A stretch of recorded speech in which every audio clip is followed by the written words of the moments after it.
Hello, folks, and welcome to Totally Tanked, the tankiest podcast in Tankville. I'm Rob. And I am John, and this is episode 73, recording and streaming live on 9 August 2025. And today we're talking about that German behemoth, the Mouse, along with all the imaginary, would-be, and real super heavy tanks that went with and around it and occupied the dreams of World of Tanks and War Thunder engineers.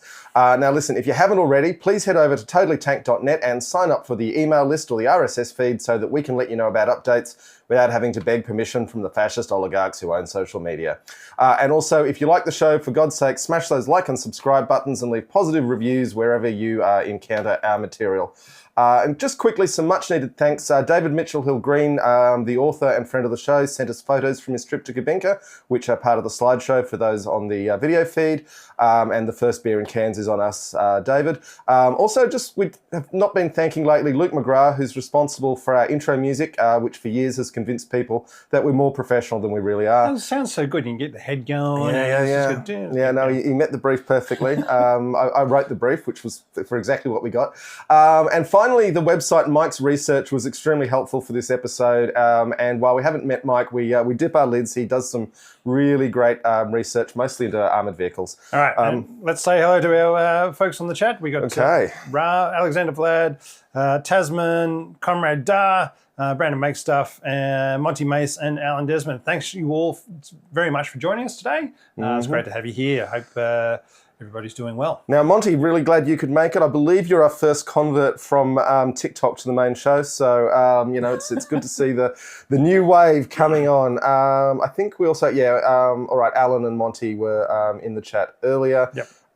So Alan's got his Nicaraguan cigar. Excellent. Shame you can't get the Cubans, Alan. We can. All right. And having said, with AI having found the podcast and getting us recommended as a more casual and accessible approach to tank history, covering a wide range of topics and periods, I once again asked AI to write a script for me so I wouldn't have to do my homework. And once again, it failed spectacularly. This time we were Rick and Lena. I think I was Rick and you were Lena.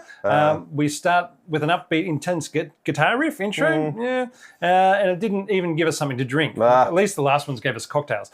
It at least got the weight of the mouse correct, that there were only two of them, and it was slow and heavily armoured, but didn't get any of the guns right. AI called it a symbol of bold experimentation with the biggest mistake and the biggest tank the Germans ever built. And it also remembered to insert a line about asking people to subscribe to the podcast, which I always forget, but you always remember. Anyway, so we'll start off discussing why Germany wanted a super heavy tank, and then get into the very real mouse, and then we'll jump around a bit discussing the imaginary tanks that were dreamed up beforehand and afterwards, and the valid reasons why they were dreamed up in the first place, and what the outcomes of real and imaginary super heavy tanks was. And because he has such a direct hand in deciding on super heavy wonder weapons, there will be a lot of mentions of Hitler, and in order to not get us banned by sane people who don't like him, which includes us, there will be many mentions of the little corporal or the man with a funny mustache, just in case. Just quickly on the mustache. just quickly, because... Don't go apologising. I'm not apologising, but we look at it now because Charlie Chaplin had the same mustache, and it's funny man mustache now, and used as a point of derision. But what that mustache symbolised in the 1920s was, I'm a veteran of the trenches and I had to shave the sides off my mustache to get my gas mask on it. So it was a pretty hardcore look in circa the 1920s. But, happily, he lost, and it's not something we've kept on with. Yay. Yeah. All right, to start off with, we have the Panzerkampfwagen 8 Maus, or also known as the VK 100.01 Porsche Type 205, or the Mumut, or the Mammoth. Or the Mauschen, a little mouse, or just mouse. And, the Germans in general, and the bad Germans in particular, have a reputation for lacking a sense of humour. But here we have it, when they're building super heavy death machines, they show some real whimsy. And, I think we should appreciate that the Germans can be funny, even the bad Germans. But, there we go. Yes, the goodies did. We love the goodies. Even though Australia, we only get the sanitised version for the 6 o'clock version rather than the late night version. Well, there's a dirty version of the goodies, isn't there? Oh yeah, might have to rewatch that. They have a women's strip club that they have to get themselves into. Right. As in, I think it's the guys who are stripping in the Anyway, and they're all available on YouTube, so go find them. But before the mouse, there was the Kampfwagen Panzerkampfwagen 7 Low, or Lion, initially known as Project... That's a low with an umlaut, so it's like Lou. Anyway, I don't know. initially known as Project VK70.01, was the first super heavy tank to seriously be thought of at 72 to 100 tons. Wimp. Wimpy. And for those that missed it, the low is why the German tank numbers go Panzer 6 Tiger to Panzer 8 Maus. The Tiger 2 is not Panzer 7, but actually Panzerkampfwagen Tiger Alfs B or Tiger B, with the low as the missing number 7.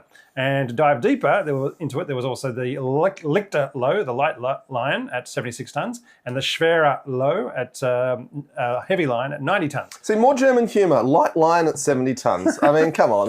These guys, should have been doing stand-up. But the light version was quickly dropped. So after running into T-34s and KV-1s, the need for a super heavy tank was being discussed from October 1941. The first specifications were set in November 41 and then changed in December, with an initial design ready in January 42. The man with the floating mustache approved the design but wanted a bigger gun, up from 105 to 128 or 150 millimeters, and more armour. And the gun should be able to elevate 40 degrees to fire indirectly. Scared of what new Soviet armour the summer of 42 would bring, it was decided in March 42 Krupp was to build a prototype and then go straight into production with the low, without testing. They kept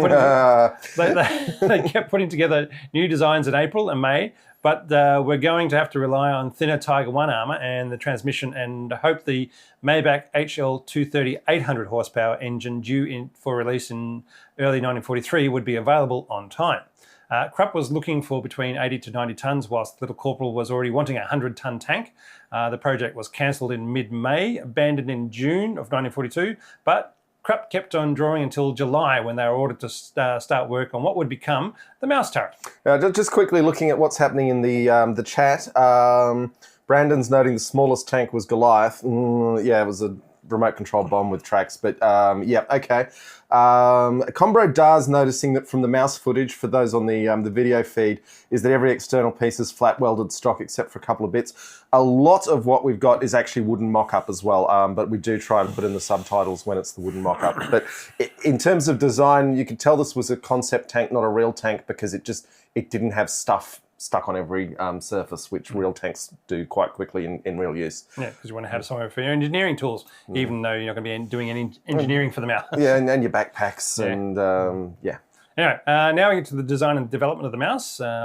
When in March 1942, Dr. Ferdinand Porsche got a contract to design the 100-tonne tank. In June, the Little Corporal approved the idea to start immediately and to have a prototype ready by 1943. First called Mammoth, and then Mauschen, Little Mouse, probably to disguise the scale of what was being built. And who calls things there? Obviously not. Australians, that's who. That's why you ask any ginger in Australia, they'll be called Bluey. Ginger's what we call redheads too, but anyway. Yeah. The kids' cartoon is okay because we also have dogs called Blue Heelers, so that's why it's called Bluey, even though it should be the red heeler rather than. Anyway, I digress. They get away with it. All right, in February 43, the name was changed once again to Maus. Look, I mean, just the word mouse as written, it's got a certain blockiness to it that does kind squareness of the word is the squareness of the tank. Okay. Like his Tiger 1 tank, Dr. Porsche designed the Maus to have electric track drive motors, whereby the main diesel or petrol engine provided electricity to power the track drive motors, which would then provide power to spin the track wheels. This ability to provide power directly to the tracks meant he wasn't relying on a transmission system to physically rotate mechanical gubbins, that's a technical term I know, from the engine to another part of the tank with enough structural integrity to move 188 tonnes without all the teeth of the transmissions shearing off at just the thought of trying to do it. Now, I mean, I do love even today when gas industry bootlickers try and say, oh, electric engines just aren't a mature technology, when the United States Navy had electric engine battleships in the 1920s, and the most powerful trains have always run on electric engines. And of course, electric drives for tanks have been around for nearly a century, albeit with limited success. That in tanks, it hasn't quite landed as a concept yet. And what has changed in recent times is that electronic speed controllers, or ESCs, which are basically small computers, allow for much more precise and powerful operation than the old school of having just an alternating current shoving the magnets around. All right. Having decided to ignore most logistic issues, one concession was made in that the Germans decided it would be a good idea if they could move the Maus around via railways, but to do that they would have to build a specially reinforced rail car that was lowered to meet the height restrictions, and then they had to plan the routes and the timing of movements of the Maus, plus all the other super heavies they were dreaming up, as the rail limits were not just about the width limits for the tanks fitting through tunnels, but also on passing other trains going the other direction. So the tanks could be wider, they just had to make sure there were no other trains going the other way at certain points in the trip. Now, just this is what we've been banging on about, where the British got things horribly wrong by limiting their tank designs to the minimum template of their entire rail network, instead of doing some work and just coordinating their movements and routing a bit more creatively. So the Germans, once again, showing the British that it could be done. They probably just had more rail lines. The British had a lot of rail lines, and in a lot of cases, the British were just trying to move the tank from the railway, from the tank factory to a port, and that was quite small runs. They didn't have to go through a lot of tunnels, and some of their tunnels were built very wide by Brunel. Okay, just quickly, Brandon has noted that the Mouse was basically a Prius. Well done. Yeah. Well done. All right, so 3.07 metres wide tanks were good. 3.27 metres wide tanks was the max safe limit, and 3.7 metres wide was doable with train coordination, but they also developed special removable armoured boxes for the sides of other super heavy tanks like the E100. When consideration was given for casemate versions of the Mouse, where the casemate is wider at the top than a turret would be, they then had to think how that would then affect travel restrictions for an assault gun version of the Mouse. But again, this is getting back to some of the value of this vehicle, was that they weren't designing these super heavies to actually design super heavies. What they were doing was a series of problem solving and planning exercises that allowed them to do other big things. Yeah. All right. Rivers, they could forward... This is such a stupid system. Sorry, I just got to foreshadow, this was a hilariously stupid system. All right, they could ford rivers up to 2 metres deep because it was so big and so tall, or snorkel up to 8 metres. But because of the petrol-electric engine, it couldn't snorkel under its own power. So it would be paired up with another Mouse. The second Mouse running its engine would then run a power cord to the snorkeler and provide electricity direct to its track drive motors, allowing it to roll along the bottom. Once across, they would then swap roles. It was a brilliant, simple workaround to the problem of moving a 188-tonne tank across rivers without being able to use bridges, but it's also totally bonkers. Yeah, and you also better hope that nobody's dropped a tank trap into the middle of the river at this promising crossing site, because as we know, both sides can tell where the good crossing sites on a river are. With the initial design of the gun mountlet, there was a chance rounds hitting their front could be deflected down into the relatively thinner roof armour of the hull. To decrease this risk, they raised hull deflectors were installed on the hull in front of the mountlet that would deflect any low-angled shots up higher onto the mountlet, so they would ricochet upwards rather than down. So that's why there's some funny lumps on the front top of the vehicle, basically. Yep. Right. The radio operator was in the front compartment with the driver and didn't actually have access to the commander. So you better hope that they don't lose internal communications. They don't appear. One of the other fun ones was that they don't appear to be any easy climbing points to get on top of the tank, especially with the slab sides of the skirts providing nothing to step on. So where do you keep the ladder to get on and off of? I mean, well, actually, on the top. But getting off is easy, as you can slide down the front going, whee! It's nice angled, there's quite a lot of it, all right? The Nazis actually painted the red hammer and sickle on the tank to trick anyone seeing it into think it was a captured Soviet super heavy. You know, but it's funny because they got the sickle in the wrong direction, I guess because there was no internet to check how you meant to draw a hammer and sickle, and I guess Germans in the 1940s weren't practicing drawing Soviet regalia. They'd probably get stood up in front of the Gestapo if they got it right. Yeah. After the failure of the Ferdinand tank due to a lack of machine gun and not being able to deal with close quarters infantry, I wonder how Dr. Porsche felt about that. Having a tank named after him and it failing so much that it then got changed to being called the Elephant. If the Ferdinand had been called Porsche and then changed, would his cars have sold so well afterwards? I mean, we don't know. Anyway. The Mouse was designed to have an MG34 and 3 machine pistol ports, which is better than a pistol port, and for the old Webley Mark IV. And remember, it's not about shooting the infantry on top of your tank, it's about shooting the infantry on top of your buddy tank. And they can take care of yours, the buddy system. They call it defleeing, don't they? Something like that. And we've mentioned it before, but tanks, even late war tanks, were designed to use the MG34 rather than the more modern MG42, as the barrel release catch was easy to operate from inside a tank and to change the barrel of the MG34. They did think about putting MG42s as anti-air machine guns on the outside of the turret, but rarely did. And there was an issue that they just couldn't figure out a way to get a coaxial machine gun into the turret because putting extra hull was creating too much weakness. What looks like the coaxial gun is in fact a 75mm cannon. So when you think how big a 75mm cannon looks on any other tank, and it just looks like maybe an autocannon on this thing, but yeah. All right, crews, they needed 2 loaders, as they had 2 guns, plus the shells were heavy and even went in 2 parts. I'll just mention that the assault gun super heavy tanks, with only the 1 gun, which would have been a 50, and these again are all imaginary tanks for this purpose, were going to be either 15 or 17 centimetre guns, would still be designed with 2 loaders just because the rounds were so heavy at 34 to 40 kilos for a 1-piece ammo. They also didn't want the second gun due to the increased size of the bigger rounds in these assault gun versions, and the number of rounds that could be carried would be limited if they had 2 guns in there. So, Rob, it was what they ended up with in the Mouse prototype was 128mm cannon, though, right? We haven't gotten the stats. As I said, I'm jumping. We're a bit different in our design this week because we're jumping around. I'm going to be talking about imaginary tanks later. I'm just going to quickly jump in here and note that the reason they ended up with the 128mm gun was because a certain mustachioed person looked at the drawings they had and just.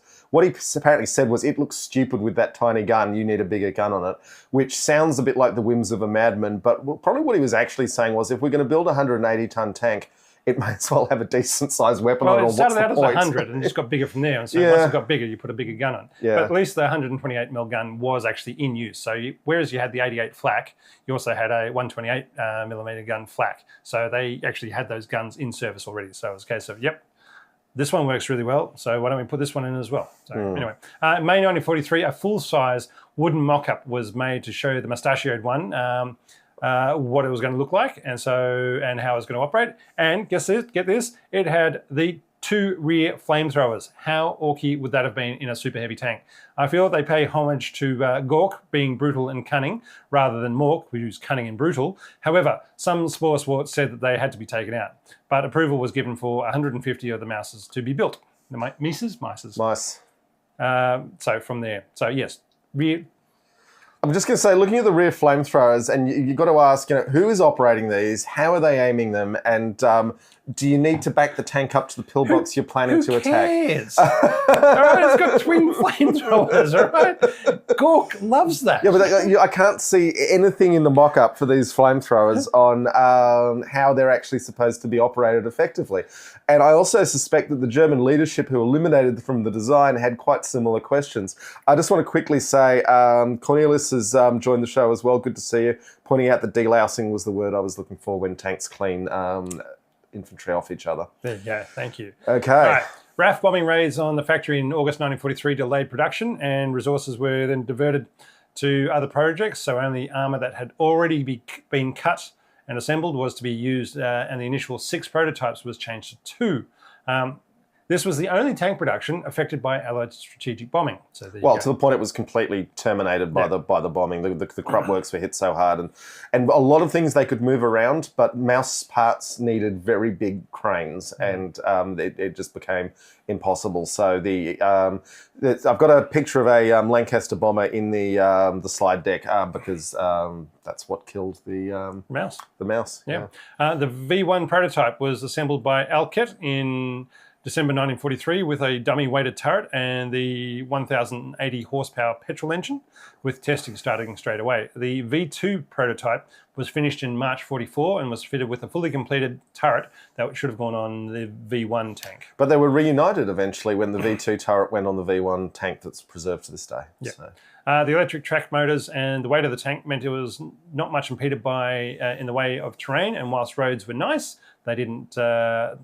nice to have, they weren't needed. And at 188 tonnes, there was no way to recover the tank if it could not move under its own power. Yeah, and in the slide deck, which for those who are just listening in audio, we will put this up on totallytank.net, the pictures. There's a lot of pictures of quite horrific scenes of the Mouse V1 bogged up to about half its height, which is a lot of bogging. So thick black mud, snow all around. So that terrible point of weather where it's warm enough to be muddy but cold enough to be snowy. Can you imagine, Rob, being, having to fix this? And in particular, one miserable driver who didn't know the proving ground and just drove over an area that everyone knew should be avoided because it was swampy. and then you're trying to dig this thing out. There's no one you can call on. There's no recovery vehicle. There's no expert who's ever done this before. You've just got the world's only 180-ton tank, and it's the Führer's special project, and it's buried in mud. I don't often feel a lot of sympathy for Nazis, but, well, I mean, these guys are probably just German workers, frankly. But, anyway, as it happened, once they dug it out a bit and put logs under the tracks, it was quite capable of unbogging itself. So there you go. And with the Soviets advancing on Berlin in April 45, sorry, I forgot why, the V2 Maus was moved near to the Army High Command, the OKH, but was blown up by its crew and never saw combat. The hull was destroyed and the turret blown off. Similarly, the V1 with the mock turret was staying at the Kummelsdorf testing area. It had the mock turret and it had explosives set off inside the tank, but the hull was mostly intact. The very big, heavily armoured hulls, they need a lot to make them go. Yeah. The Soviets using 5 FAMOs. This is the German recovery. Huge half-tracks. Half-tracks recovery vehicles. The Soviets were able to recover the 55-ton turret of the V2 and then install that on the mostly intact hull of the V1 Maus. And in 1946, they used the special rail car to transport the Maus back to Kubinka and used it for testing by shooting rounds at it. So the Germans had the special Maus rail car that there was only one of in the world, as you would expect, somewhere near the Maus. So the Russians were actually able to grab all the bits they needed to drag a Maus back. And I was just thinking that in terms of 2 prototypes were built and 1 remains, it might actually be the best preserved class of tank in history. And as Pete pointed out to me last night, it was totally impervious to air damage because neither one of them got hit from the air. So obviously, 100%. I'm not sure that makes you totally impervious, but in terms of the recorded damage, maybe okay. Once it got to Kubinka, the Maus was mostly forgotten about by the West and assumed to be scrapped, but it was actually just sitting at Kubinka, and the interior of the tank was cleared out by the Soviets. It was cleaned up and painted and put on display at the Tank Museum where it sits today. And if you've got a real interest in this tank and you haven't seen it already, friend of the show, Nicholas Moran, has actually been inside it for his Chieftain's Hatch series on World of Tanks. But the emptiness of the Kubinka tank, which looks like you could set up a billiard table in there, belies how cramped the inside of the tank actually was. It was full of ammo and 2 big guns, plus 4 crew, this is only in the turret, and all the advanced mechanical gubbins to get such a large tank moving. It was very cramped, and the turret crew had to be very careful not to get hit by any recoiling guns. So yes, while he's standing in there, all 6'6" of him waving his arms around and not being able to touch the sides, if it was actually wasn't full of stuff, if it was full of stuff, he would just fit. All right. Stats. Finally, we get to the stats. So, Maus. This is the bit everyone's been waiting for, the stats. One of many for today. All right. Maus, super heavy tank designed by Dr. Ferdinand Porsche in 1942, produced in 1944. 2 built, of which 1 was incomplete, V1 and V2. Mass 188 tons, length 10.2 metres, width 3.71 metres wide, and 3.63 metres tall. Crew of 6, commander, gunner, 2 loaders, driver, and radio operator, and bow gunner. Sorry, the radio operator. Well, he wasn't bow gunner, he was just a radio operator. Yeah, but the radio operator sat next to the driver, so at least the driver had some company in his totally isolated compartment right up the front of the tank. All right, so you had armour, you had 220 millimetres on the front, and the 200 millimetres on the turret sides and rear. Sorry, 220 millimetres on the turret front, and then 200 millimetres on the sides. 200 millimetres on the hull front, 180 mils on the hull side, 150 millimetres on the hull rear. Now, I was thinking about this. And you also got a great big gun mantlet, which is about another 220 millimetres. I was thinking about this. This is not outrageous armour amounts. I mean, in fact, your little Matilda isn't a million miles away from these armour thicknesses. But the trouble is when you try to build a big tank, the cube power rule works against you. The bigger the tank gets in its dimensions, the more colossal the amount of armour you need, even for the same level of protection. But one thing it has got though is that these are very big pieces of armour, and there's just a lot of it. Alan, yes, like the Tiger, it did have surprisingly low ground pressure just because it has such long tracks. Right, long, wide tracks. Yeah. So it had. I think I saw a number. It was still twice what other tanks would have. So it had a lower ground pressure than you'd think, given it was 180 tons, but it was still problematically high. Yeah. Well, anyway, main armament, as we said before, 128 millimeter gun with carrying 68 rounds. Secondary armament, which was a 75 millimeter gun, which was coax with carrying 100 rounds. MG34 machine gun coax carrying 1,000 rounds. Sorry, was that MG42? No. Okay. I got that wrong when I wrote it down. I was just looking at Rob's notes there, so yeah. I wrote it down. Somebody wrote it down. I don't know who that did. Must have been the AI Rick. All right. The engine for the V1 version was the V12 petrol engine with 1,000 horsepower, and the V2 tank had a V12 diesel engine with 1,200 horsepower. With fuel capacity of 2,700 litres, internal fuel tanks, and they also carried a great big 1,500 litre external fuel tank. Operational range of 160 kilometres on road or 60 kilometres off road. Maximum speed of 20 k's an hour.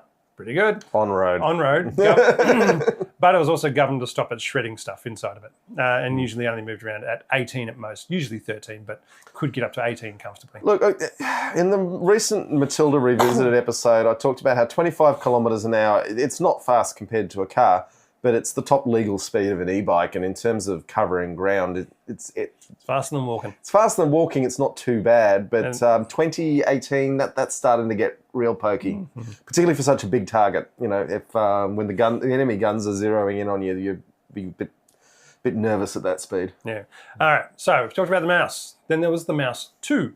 And once the design of the mouse started and the parts started being built, it was seen that there were areas for improvement, mainly in the turret. To save internal space, the 75mm gun was relocated to being directly above the main gun. Now, we just want to note, no prototypes of the Mouse 2 were ever These built, are all just drawings. Yeah, right? They had cut some of the turret holes and the hull width, because we'll get onto that. The gun mountlet was redesigned to reduce the chance of a round being deflected down into the top of the hull from the original curve mountlet, and the turret ring was increased, which appeared to have been done on the armour of hulls 8 to 22, which was sitting in the Kummelsdorf factory, meaning that if production had continued, that the first 7 tanks would have been a Mouse 1, and the remainder of production would have been Mouse 2 hulls, as the turrets were not compatible. But with the Mouse being Panzer Kampfwagen 8, what was going to be Panzer Kampfwagen 9 or Panzer Kampfwagen 10? The answer was nothing, except that the Nazis put some drawings into their signal military magazines for these fictitious tanks to try and fool Allied intelligence as to what they were building. But before there was the Mouse... Yeah, and then a generation of popular mechanics took those drawings and just, visions of the future. But before there was the Mouse, there were the designs of Eduard Grote, a German national. He started designing breakthrough tanks for the Soviets in 1930. They were called the GTs, the Grote tanks. But with tanks of the time constrained by the dimensions of railways, bridges and roads, they could only be so wide, so high and so heavy. Instead, Grote thought, what if you ignored those constraints to build a tank so big that it could not cross bridges, go on rails, roads, or through tunnels? So don't build on an island in the volcano caldera. With 6 sets of 1 metre wide tracks carrying twin 152mm guns, plus a pair of 122mm guns, plus more 45mm guns, it was designed to have a crew of 40 and weigh 1,000 tonnes. Or 872 tonnes, but that doesn't sound as cool, so you just round it up to 1,000. And able to go 60 kilometres an hour. 60 kilometres an hour. And this was in 1930, right? He got challenged on the idea by the Soviets and improved his plans, but the only part that he couldn't overcome was the need for a 2,000 horsepower engine. I'm not sure a 2,000 horsepower engine is going to move a 1,000-tonne tank at 60 kilometres an hour either. I think he had a number of them installed in there, but he needed to have at least one. Right, okay. That just wasn't available. So instead, the Soviets went for the BT-5 for their breakthrough tank. And in 1933, Grote returned to Germany, where he wrote for some magazines about the fortress tanks the Soviets were building. It wasn't until 1941 that he got a job in naval armaments. And then in June 1942, Grote presented the paper on Soviet super heavy tanks to the Little Corporal and was able to get backing for the sketch design of a 1,000-tonne tank that would be called the Land Cruiser P1000 Ratte. Ratte. With Oskar Hackler of Steyr Daimler Pusch in also helping along with that design. In August, Grote met with the Krupp Company, who's got so much work to do, they don't know what to do. Krupp Company about the idea and then requested the support of 20 engineers to help with the design. In October 1942, Krupp said no, all our guys are busy building tanks that might actually get built. Designing useful things. I just want to quickly stop you there. We've had some questions in the chat. So they started with for the Mouse, 100mm gun design, and then the boss said that looks stupidly small for our enormous heavy tank. Put something bigger on, and that's how they landed at the 128, which they already had as a functioning anti-aircraft gun. Having had good experience with converting anti-aircraft guns because they fire a high-velocity round. All right. Continue. In October 42, Krupp said no. In early 1943, Albert Speer, the Reich Minister for Armaments and Munitions, would not support any further efforts on what could have been the Ratte 1,000-ton tank. So the stats of the Ratte Land Cruiser P1000. Stats for, almost none of this was properly planned out, but yeah, the stats. Project super heavy tank, design at Krupp, specifications 1,000 tons, length 35 metres. Hull plus another 4 metres with the battleship guns toward the front. Width 14 metres, height 11 metres. Crew 20 plus, possibly as many as 41, but probably needed more than that as the land-based turret of the battleship Gneisenau in Norway. Gneisenau, in which it had been installed in Norway, had a crew of over 100. And that's basically what they were putting on top of the Ratte. Armour, 150 to 360 millimetres of armour all around. Main armament, 2 by 280mm battleship guns. They were very small battleship guns by anyone else's standards, but the Gneisenau class were functionally battleships. They were classified by the Allies as battle cruisers, but I'm willing to accept the Germans, they were right that they were battleships. But we're talking basically 11 inches, that it's just marginal as being battleship guns, but they were battleship guns.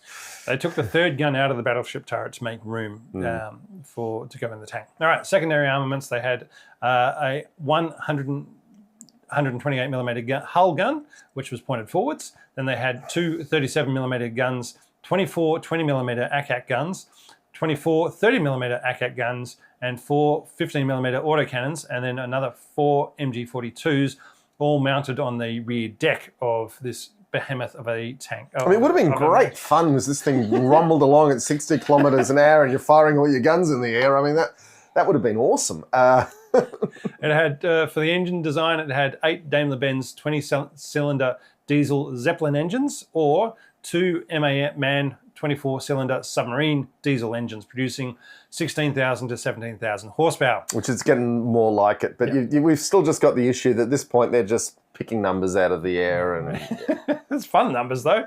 Ground clearance of 2 metres, so you can basically cross over walls 2 metres high. Operational range of 190 kilometres. but this one only came out with a maximum speed of 40 kilometres an hour. That's what they were designing to be. That seems like a very good speed for something this big. Grote also dreamed about the P1500 Monster, it was called, a 1,500-ton self-propelled gun with an 800mm heavy Gustav gun, which is the one that goes on the railways, but he wants to have it on a tank. But even World of Tanks doesn't want to make that one. Now, I just want to say that a lot of the Ratte was just doing a bit of design work to prove why it wouldn't work, rather than an actual project to build something. The turret of the Gneisenau is an interesting case in point because those things weigh 750 tons all on their own. And while deleting one gun does save a bit of weight, it doesn't save a lot of it. All of these vehicles fall apart conceptually when you start to ask, where is the ammo stored and how do we get it into the breach? Because yes, it's true that railguns and warships run these calibers, they also run to well over 10,000 tons, and in the case of railguns, their rate of fire is measured in rounds per day. In the case of warships, let's remember that the number of battleships and battlecruisers lost to their own magazines exploding was a significant percentage. So storing and handling the ammunition is an unbelievably tricky thing, and in these fantasy designs, no one had started trying to solve these problems. All right, and whilst the Mouse was being designed by Dr. Porsche, the hull and the turret being built by Krupp and then assembled by Alkit, there were other players in the game who wanted to build their own tanks. For the E100, it was Adler and the Henschel company. The Outfuelled series of tanks, which is the E10, E25, E50, E75, and E100, were an effort to standardise tank components that could then be installed in vehicles to meet specialist roles. So this is the work the Germans should have been doing in 1936? Yeah. Installed in vehicles to meet specialist roles replacing existing tanks. The E10 for the Hetzer, E25 for the Stug 3, the E50 for the Panther, and the E75 for the Tiger 2.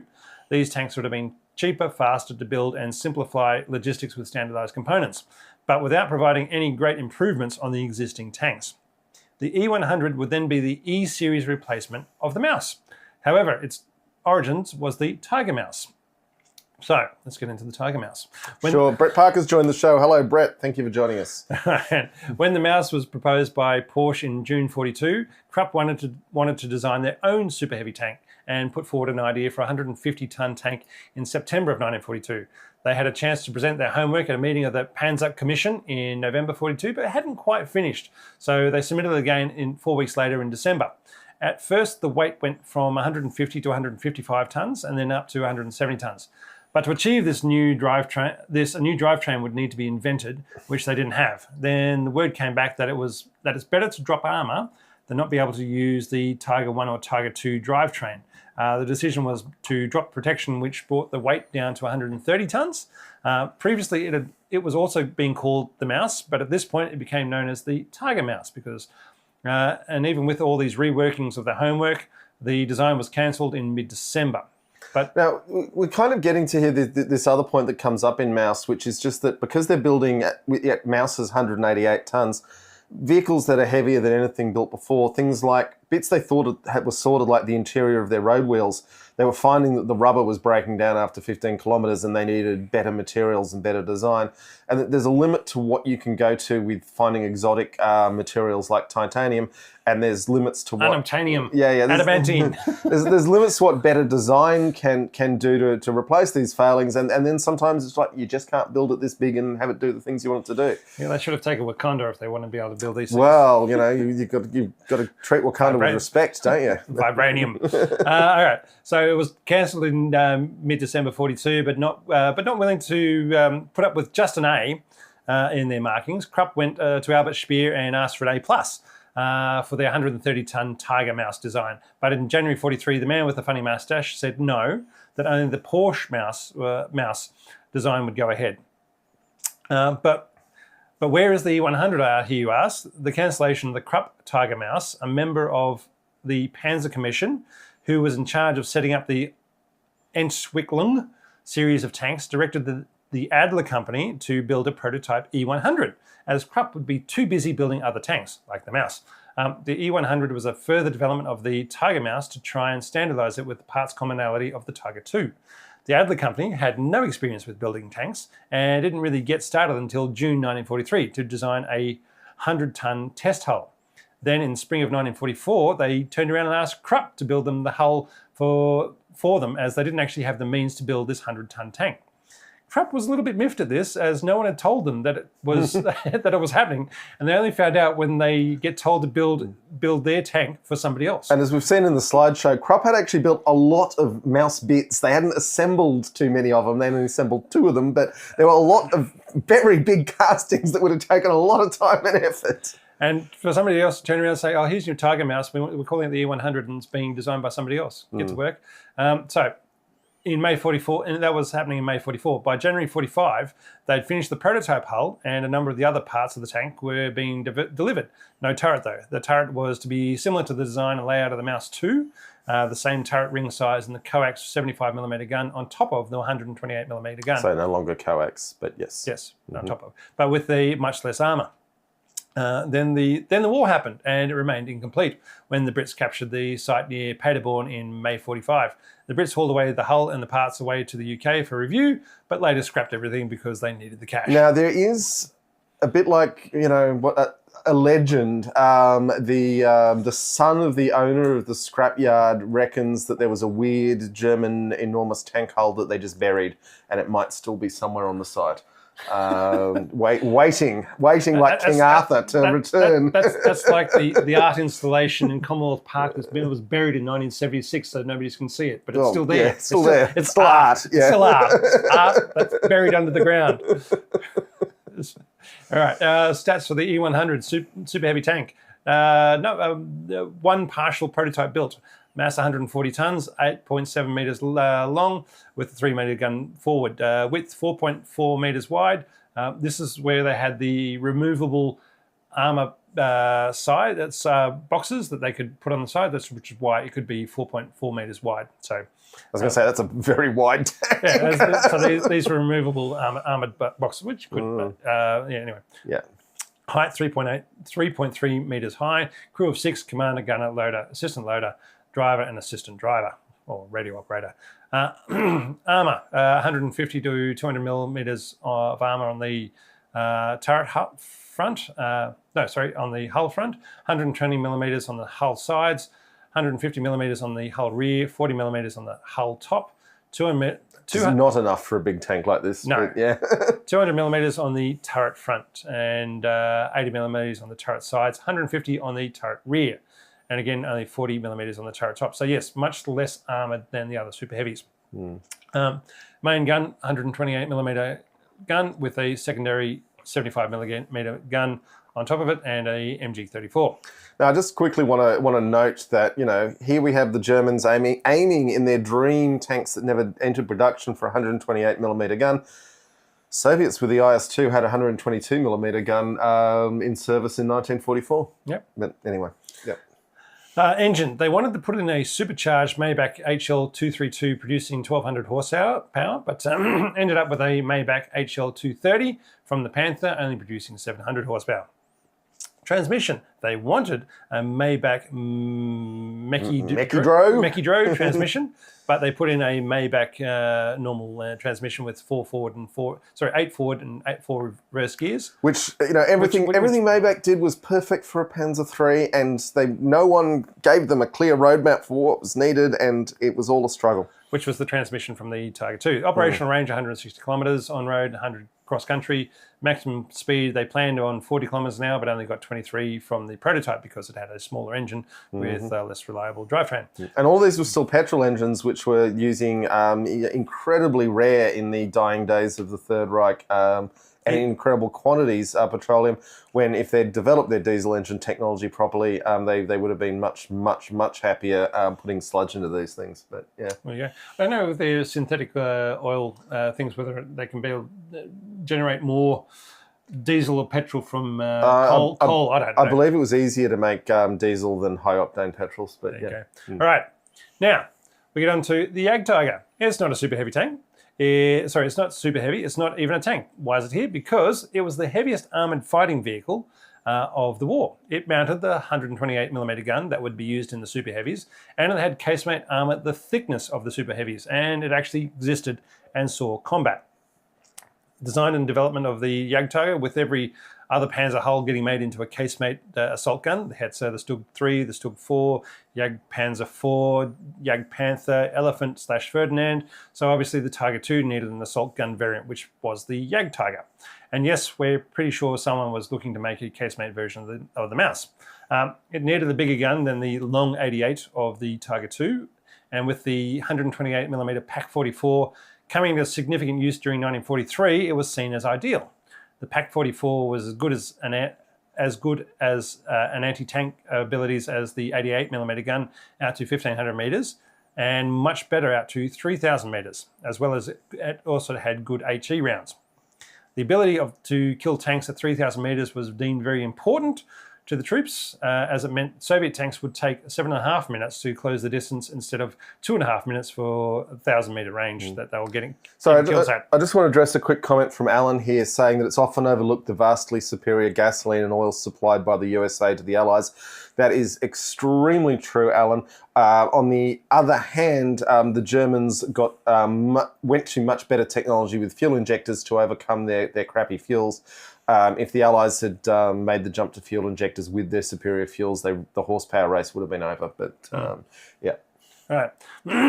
So, meaning by being able to engage enemies out to 3,000 meters instead of 1,000, meant that smaller German forces could then take on larger Soviet units because they had more time to shoot them. I mean, you've still got to have the optics, and today we use a lot of electronics to be engaging a target at 3,000 meters, because even an IS-2 is quite hard to acquire as a target at 3 kilometers. But at that stage, they're sitting on top of a hill dug in, or the slight backside of a hill dug in. And, sure, you've still got to see them though. Yeah, well, that's what they're there. That's what they're doing. Yeah. As the Tiger 1 could not mount the Pak-44, the Tiger 2 chassis had to be used instead. The two-part ammo of the Pak-44 dropped the rate of fire and needed an assistant loader. The gun also had to come back to neutral to reload, reducing the accuracy as the gunner then had to re-aim from a neutral. Plus the poor suspension created a lot of vibrations in the vehicle, which then threw out the zeroing of the gun. Unfortunately, the experience of the vehicle was that the engine, transmission and drivetrain could not handle the weight, and even being driven gently by 250 kilometers, there would be some sort of major failure in the tank. That would require access to the transmission, which was behind, or the front hull armor, needing significant workshop infrastructure to be able to get to it. By the end of 1944 or early 45, either the Jagdtiger would not make it to a battle due to bombing of the rail lines, breakdown of the weight of the battle from the rail line, breakdown retreating from the battle, running out of fuel, or being a mobility kill from the air or arty, or then the crew destroying the vehicle on their own. And none of this was helped by having inexperienced crews due to loss of veteran tank crews. I mean, the first Jagdtiger was lost to an American GI with a bazooka. Basically came up on the side of it, hit it on the side with a bazooka, and bang, it's gone. Got very lucky. Because the bazooka was not a great anti-tank weapon. But, we just want to mention that, when these monsters, they would collapse a bridge they were trying to cross, and that would throw out multiple levels of planning. It's like we don't have the super heavy tank we're planning around this operation around anymore, and you got to combine that with we don't have the only bridge over this river for miles around anymore. So it's a very bad day to be making that report back to headquarters that the Jagdtiger is at the bottom of a ravine and there's no bridge anymore. Yeah, right. So stats: Jagdtiger, heavy tank destroyer. Manufacturer Steyr Daimler Push, produced from 44 to 45. They built 74 or possibly 80, depending on how you count them. 72 tons. That was as I said, the heaviest operational tank in the war that actually saw combat. Length 10.65 meters gun long with the gun forward, 3.6 meters wide, height 2.8 meters high. Crew of 6, commander, gunner, loader, assistant loader, driver, assistant driver, / radio operator. Armour with the casemate was 250 millimeters. Hull only 150 millimeters on the front, sides 80 millimeters, and the rear 80 millimeters. So again, going back to the Tiger. So that was a good hit with the bazooka to get through 80 millimeters. It was the one day that shape charge worked. Main armament, just the one 128 centimeter Pak-44 with the MG-34. Some later versions were equipped with a single MG-42 anti-aircraft machine gun mounted on the vehicle's rear. It had the V12 Maybach HL230 engine. This one was only producing 600 horsepower with a fuel capacity of 860 litres. Operational range of on-road of 120 and off-road 80 kilometres with a maximum speed of 34 kilometres per hour. Now, how many operators did these tanks have, Rob? The real tanks were only operated by the Nazis. The imaginary ones were also not operated by anybody, but conflicts. They were in part of World War II, or the Great Patriotic War, as the Soviets would have called it. The Maus version 2 was driven from its... the Maus V2 was driven from its factory at the, as I said, OKH headquarters to defend the headquarters against the advancing Soviets. When it broke down, crew destroyed it themselves, blowing the turret off and destroying the hull. So that's the conflict it was in. Other battles for these imaginary behemoths occur every weekend on tabletop war games, or every weekday on World of Tanks and War Thunder, where they are available to players with lots of grinding or just buying them with lots of cash. Legacy. Oh, here's the fun part, boys and girls. Legacy. Was it the successes of 1939 to 1942 that made Hitler believe that anything was possible? That Nazi science could sneer at physics and the limitation of resources and technology? Was it a desire to build everything bigger and better and more unstoppable as part of the 1,000-year Reich? Or was it the knowledge that the Soviets had already been looking at their own super heavy tanks in the 1930s? When the Panzers ran into T-34s and KV-1s in 1941, they watched as their rounds bounced off what appeared to be impenetrable armour. that the Soviets would be bringing out bigger and better tanks in 1943. So he needed to have tanks that could beat them, the Tiger II and the Panther.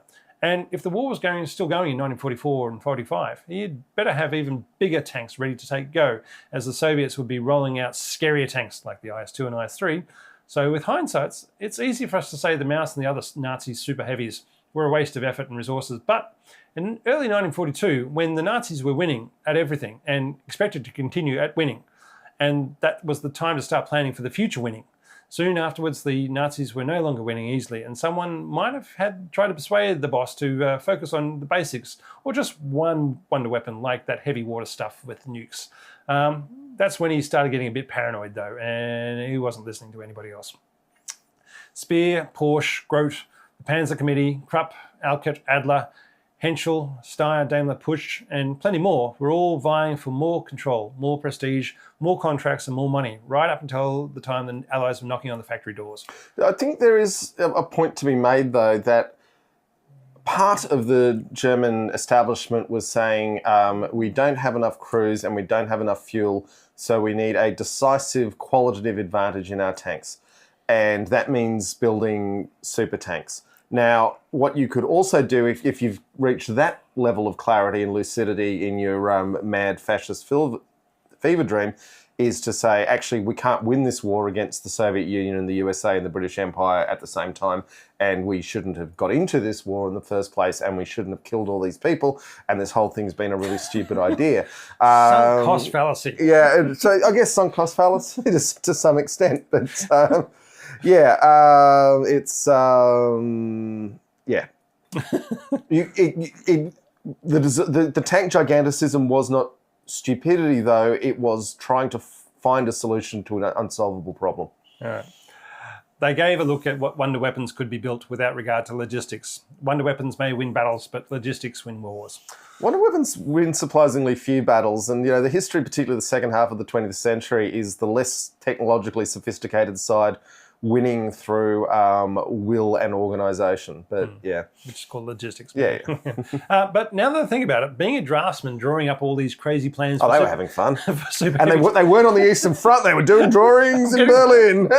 For super heavy tanks. Faster, more turrets, more armour, bigger, guns, flying. What? Flying? Okay. And having to redesign it every month would be a great way of staying off the Eastern Front. Yeah. All right. And just think you'd be in the beer garden by 6 o'clock, Rob. All right, and the important question, Girls und Panzer. Yes, the Maus does appear in the anime for the Kuramani Girls Academy, but is taken out in a bit of fun animation. Check out YouTube, it's really good, which the Girls und Panzer wiki describes as using the Hetzer to ram the Maus, as its sloped hull would then lift and immobilize the tank. In the second phase... That's a BattleBots move. The lifting and immobilization, you see that a lot. Yeah. And in the second phase, the M3 Lee and the Tiger P would then command its attention by firing at it from the side, baiting the super heavy tank to rotate its turret to fire at them. In the third phase, the Type 89B Japanese tank uses the Hetzer as a ramp to drive up onto the Maus's hull and jam its turret in the sideways position by parking beside the turret, preventing it from turning the turret back around to front. Then the Panzer IV moves onto the hill beside the Maus, using the elevated position to then and the slope of the hill to fire downward at the engine air intake on the Maus's weak spot, exposed by the rotated turret, thus ending the mighty Maus. It's a good bit of animation. It's really fun. So yeah, go off and look at that. Wow. Okay, Rob, that's quite a recapitulation of a Girls and Panzer battle, as I guess it's the only battle the Maus was actually involved in. Look, the comments did ask about whether or not it made Girls and Panzer, so I'm answering that question. I know, yes, I know someone cared. So that's good. Now we've got the poll running. And my God, we've got 14 people on the line right now. That's amazing. So we've got 3 options in the poll, and we've only had 13 votes, so one of you at least still needs to vote. We've also only had 11 likes, so 3 of you need to get on that. But the poll options was that the Maus was a heroic effort. How many votes does that have, Rob? 0. It was silly, 54%. And it was both a heroic effort. Hang on. Somebody's just voted. We're up to 57% now for silly. Okay, all right. Thank you for participating. But the option that's coming second is that it was both silly and a heroic effort, which would be where I'd personally lean, and that's on 43%. We will see how that goes when people have time to think about what they've done as we get through the halftime show. Brandon says thank you for giving him the Girls and Panzer recap with hand waving. The people want to know. Mm-hmm. All right. Okay, it's time we go to the halftime break. Now, we got someone who actually lives in Canberra as our guest in the halftime break, which meant we thought, well, why don't we try doing a live recording instead of doing it via Zoom? And then it proceeded. There were parrots screeching overhead, and it was cold. It was cold. And it was raining, but the video actually came out surprisingly well. There's a couple of moments where the audio kind of drops out, and that's the noise cancellation on the microphone deleting the parrots. It actually did an amazing job. So we're very happy with it. This is us talking to Fred Smith, who is a diplomat and singer-songwriter who has been to a lot of wars and was in Kabul when it fell, about what he does, and it's pretty interesting, we think. So here we go, and we will be back in about 20 minutes to talk about more things happening in the big old world of tanks. Lovely.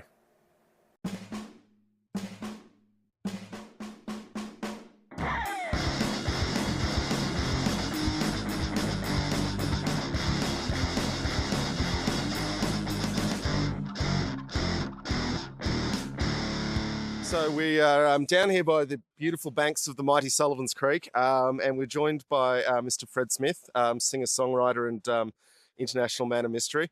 And just my own introduction to you, Fred, was about 20 years ago. I was driving my car to work. I had community radio on, and they put this song on, which was going into incredible detail about the Civil War in the Solomon Islands. And I thought, who's this maniac writing country songs about these conflicts that no one aside from, I felt like you and me knew a damn thing about them.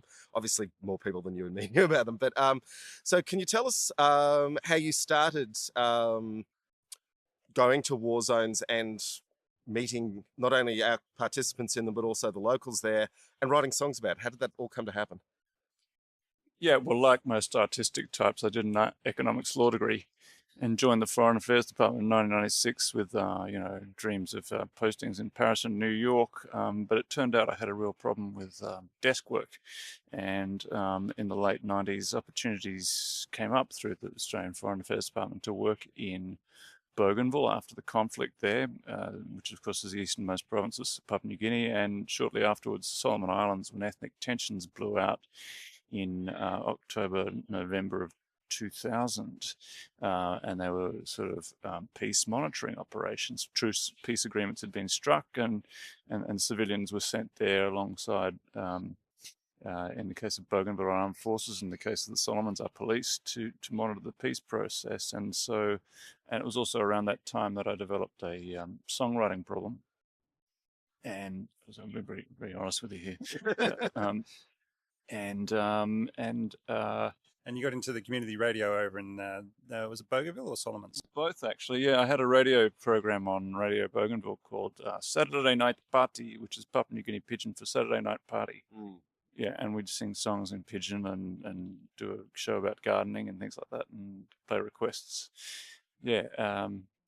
So yeah, I got into broadcasting because it was really about outreach. You know, we were trying to create a psychology of trust after some very bitter civil wars, and that was not easy, and it was a very psychological process. We were unarmed, very unusual, unarmed peace monitoring groups, but by and large, it worked. Yeah. So can you, Bougainville isn't the only place you've been there. Can you take us through your list of conflict zones? Yeah, so I ended up sort of developing a niche in the singer-songwriter world focused on whole of government interventions in fragile and conflict-affected states. It's sort of a bit of a niche market. But so there's not a whole lot of market for those songs, but I'm glad somebody's actually singing them and putting them together. Well, yeah, the competition is limited. That's one of the upsides, and but then again, it's a very small market. but yeah, that's what I've done. And so I worked in Bougainville in '99 and 2003, Solomons in 2000, and then in 2009, NATO countries were sending diplomats in to work alongside their soldiers in Afghanistan as part of a thing called a civilian surge, and Australian Foreign Ministry decided to do that. Can someone tell those ducks to shut up? Someone decided we would do the same, and so I went to Uruzgan province in the south of Afghanistan, where Australian troops were concentrated. As part of, there's an international division of labour in the provinces around Afghanistan, and we took on Uruzgan, which was an obscure little province down in the south, next to Kandahar and Helmand. But I take it the South Pacific pigeon didn't go so well down there. But did you get onto community radio? Not so much, mate. No. The music and the guitar turned out to be very useful in Bougainville and Solomons. Because we speak a similar language, or I learned pidgin anyway, and you could get amongst it. I could go out to villages, I could set up under a church, I could play in a school, I could play, in a helicopter pad or a football field, and people loved it, and there was more optimism. But in Uruzgan province, you never went anywhere without 12 of your closest friends in an APV.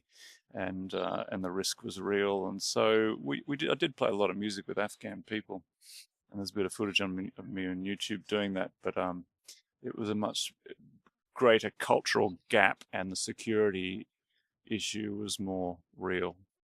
I mean, there is an issue that extreme forms of Islam have real problems with music in general, and that was kind of definitely a factor in Afghanistan. That's right. I've written some songs sort of exploring did some research on the musical comedy tradition of the Taliban. Yeah, right. And performing one of those songs at a forthcoming concert. But apart from that, they're a bit humorless when it comes to music. But that said, beyond the Taliban, there's a real passion for music and poetry.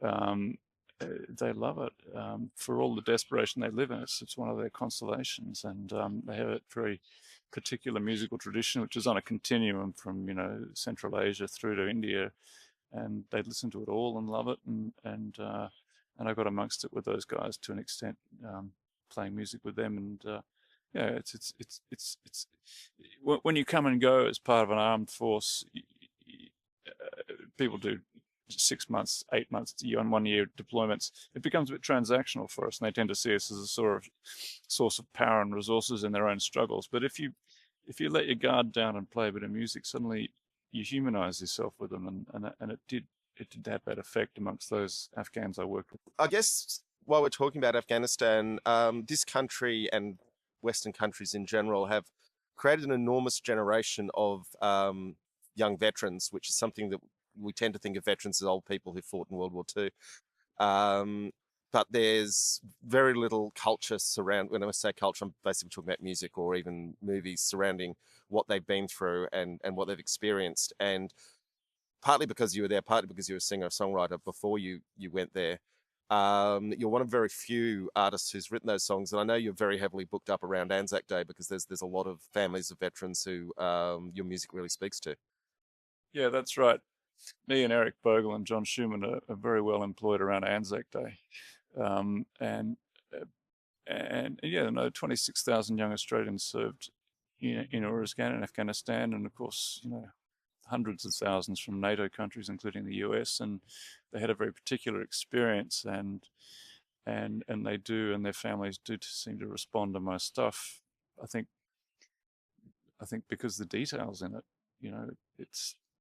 I think those songs work on the detail and the accuracy and the sentiment. I attended too many ramp ceremonies for young soldiers who'd been killed, and were moved to follow up on their stories and understand what happened and tell them. And I remember when I was there, a big soldier came up to me one day and said, "Are you Fred Smith?" I said, "Yeah." And he said, "Did you write that song Dust of Uruzgan?" I said, "Mea culpa." He said, "If I get slotted out there, you're going to write a song about me." So it matters to the soldiers to have their stories told. And there have been occasions where, I remember when I first got back, I started playing this song called Dust of Uruzgan, about the death of a a soldier named Ben Renato, a young guy killed by an IED in the Baluchi Valley in July of 2009. And as I was introducing that song, I mentioned this was a song about a young guy called Ben. And I was playing in the southeast of Melbourne, where he was from. And I mentioned his name, and a voice in the crowd said, "He's my son." Oh, wow. And his mother was in the audience. And I nearly fell off the stage, of course, and the bass player started crying. But I just sort of said, right, I've got to bloody sing it, because if she's here, she's heard the song, and she wants to hear the story told. Now, you're obviously a lot of your stuff is very serious, but you also do a lot of party pieces. I think you've got an album called Party Pieces now that I think about it. But can you tell us how you cracked it big in Holland with the Swafflin and the Dixie? Yeah, so obviously, it was a 50-nation international coalition, and that gave it sort of a moral mass and a certain credibility, but also made for complexities and incompatible chains of command and computer systems. And as it all shook out, we worked very closely with the Dutch in Oerisgan province, and generally we got on pretty well with the Dutch, but there were some cultural problems. One was sort of fierce proclivity of the Dutchmen for wearing lycra, which was really unacceptable from the Australian soldiers' point of view, and you couldn't stop them. But the other was a Dutch cultural practice known as swaffelen. I'd never heard of it before I went over, but I showed up there, and one of the Australian soldiers said, "Hey, you're from DFAT, right? Foreign Affairs." I said, "Yeah." He said, "You got to stop those Dutchies from swaffling in the Dixies." I said, "No worries, mate. I'll leave it with me. I'll get on it." But I didn't know what it meant, and so I asked one of my Dutch counterparts, a Dutch diplomat named Alex, who used to work. I said, "Alex, what's this swaffling business?" He said, "Oh, it's a Dutch cultural practice." I said, "Really? What does it mean?" He said, "Oh, it simply means to swing your penis backwards and forwards and bump it up against something." And I'd never, and this turns out to be, it was the new word of the year in Holland in 2009, and it became a cultural practice. When Dutch. I mean, they get in trouble with it when they swaffle the Taj Mahal and that sort of thing. I mean, it's well, that's how it became very popular. Because a couple of Dutch tourists filmed themselves swaffling the Taj Mahal and put it on YouTube, and it went viral, and just started this whole craze of Dutch tourists traveling around the world swaffling national monuments like the Sphinx and the Eiffel Tower. Now, you'll have to tell us, for those international viewers, what a Dixie is, because some of them may not know as well. The Dixie, yeah. So the Dixie is the Portaloo. The plastic is a company, a Portaloo company in Holland. It's very popular. It's not to be confused with the Dixies from the Vietnam era, which are of course those little your cooking tins, so what you eat out of. Exactly. Which is exactly what I was thinking about when I first heard the song. No. Vietnam veterans get a bit confused by that one, because I know the Dixies when I was in Bougainville were those little aluminium trays there, and I'm not to be confused with the Fred either. the eating device. Yeah, the ridiculous eating device. Yes, the Australian well-made device that is used for opening in tin cans and eating with, and cleaning rifles and all sorts of other fun things. It's called the Fred, the fucking ridiculous eating device. And yes, I've still got a couple sitting in a backpack somewhere, I think. All right. So to get back to the we got a bit distracted by the birds. To get back to the swaffling. So you wrote a song saying, "Please stop knocking your cocks in the toilets," and then it took off a bit. Well, it did take off a bit, but it came a bit of a sort of a bit of a burden for me. I mean, I wrote all these brilliant songs, 7-8 minutes long, articulating the details of the conflict and what it was like there, and the great tragedy of all. But did the Dutchmen call me the Dust of Oerisgan guy? No, I walk past and they go, "Oh, there's the Dixie guy." But I did tour Holland on the strength of it. Yeah. It's like that joke about, anyway. Yeah. Yes, the famous fighter pilot. Yeah. One go. After Afghanistan, were you deployed any other conflict zones after that? No, so I came back from, I went to Oerisgan in 2009, 2010, went back in 2013 as the mission was closing, came back to Australia, built a show, wrote a book around the experience, and released an album called Dust of Oerisgan, toured that for 4 or 5 years, and then come 2020, March 2020, I went back to Kabul. It seemed like the sensible thing to be doing in the middle of a pandemic, and worked in the embassy there till April, May of 2021 when the embassy closed because we thought there was some risk of the whole thing collapsing. And of course, then I went to Doha to work on a virtual remote interim embassy in July, and then in August found myself in Kabul again at the airport working on a horrendous evacuation. And I mean, I know a lot of UK soldiers, American soldiers, Australian soldiers were involved, and those stories will never be the same. It was just, I'd never seen that level of human desperation as what I saw at the gates of Kabul International Airport, with thousands of Afghans pushing and shoving to try and get in. It was a mess. And anyway, I came back and wrote a whole nother book and another album about it. I went into hotel quarantine on the way back and wrote a book in 2 weeks. I was just sleeping 2 hours a night. My nervous system was just some intense. It's called Sparrows of Kabul. Yeah, it's on the line. And the book is called The Sparrows of Kabul. Nice. Just lastly on Afghanistan, when you were there in, let's say, obviously 2020, it was pretty clear getting clearer where things were going. But in the first deployment, you've got this huge base, death by PowerPoint, everyone running around, enormous resources. Was there any consciousness that the Taliban were going to win in the end? Yeah, that's a really good question. I mean, people who work closely with the Afghan National Security Forces knew that we were creating a structure, I think, that was probably unsustainable. And that was the problem in the end. We built up the Afghan National Security Forces to the tune of 300,000 men, but we built them with an interoperability with our own forces, which meant it was like a Jenga set. When we took our own forces out, we somehow expected the whole thing to stand up, but they'd sort of deployed into forward operating bases in the country. And, we built the Afghan security forces to be dependent on us and to be and concentrated in population centers, which meant that the Taliban, all they needed to do in the end was swarm and surround them. And in the end, the security forces collapsed. Now, some people predicted that. I didn't think I thought it would take longer, but a lot of people were taken by surprise, and maybe that's because people who work on these missions, including me, start to believe in them. You start to. You can't be a colonel or a major or a brigadier, indeed, and send guys to fight for their, possibly and die, if you don't believe in the mission, and that's a virtue, but it's also a blind spot. So maybe there was an extent to which we believed our own reporting. Yeah, having observed Australia's involvement in peace monitoring and peacekeeping and peace enforcement, essentially, activities over the years, what was your thoughts on those sort of areas of where Australia can contribute to world stability, I guess? Well, look, when I started doing this sort of work back in 99, 2000, and even in the decade that followed it, here in Canberra, we were very focused on fragile states, and likewise, NATO partners. UK had a stabilization unit.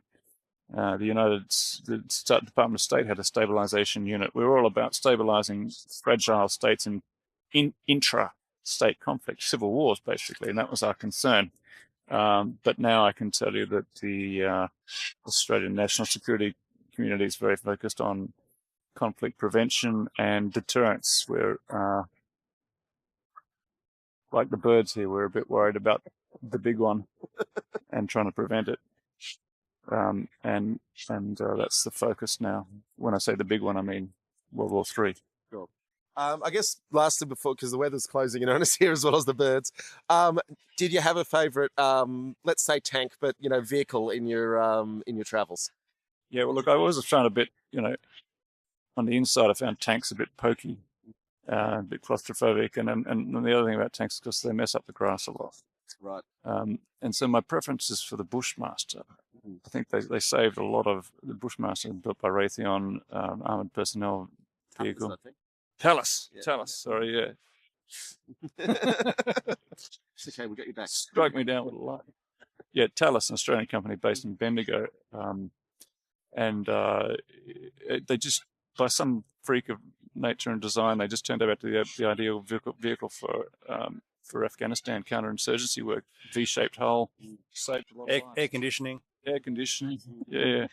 It didn't stop me from chundering in one once. Oh, okay. I had my helmet on. I just went. All right. Rob, you got any further questions? No. Okay. Well, Fred, thank you so much for coming on the show. It's been cold and wet, and the ducks have been noisy, but it's been an otherwise pleasurable experience. Thank you, Fred. Thank you.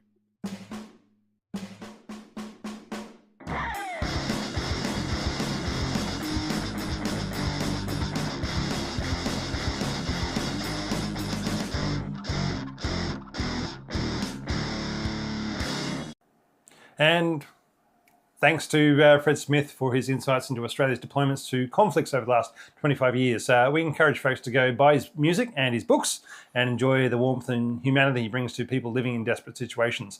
fredsmith.com.au. And while you could see me having a coffee in the shot there, we did have beers on hand, but it was just too cold and miserable to have a beer at that time. And we literally could see the rain coming in on the radar. I was like, we got to get this shoot done before it. It was raining. You can't really see it in that video. It was raining while we were shooting, and we were wondering how long the camera's going to survive. But it endured, and so did we. Thank you, Brandon. I'm glad you enjoyed that interview, and thanks, Tasman. Anyway, Fred Smith's music. If you're interested in conflict, brings a real human face to it, and as we noted, somebody was there and dealing with the really bad stuff that was happening.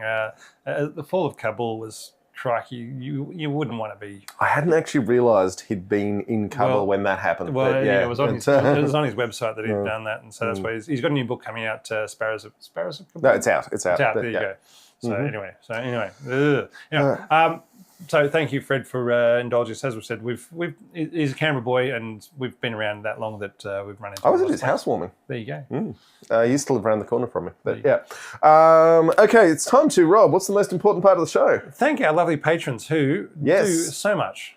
Yeah, well, they give us money, which lets us do things like buy cameras and microphones and portable lights that we can go do interviews with Fred Smith with and things like that.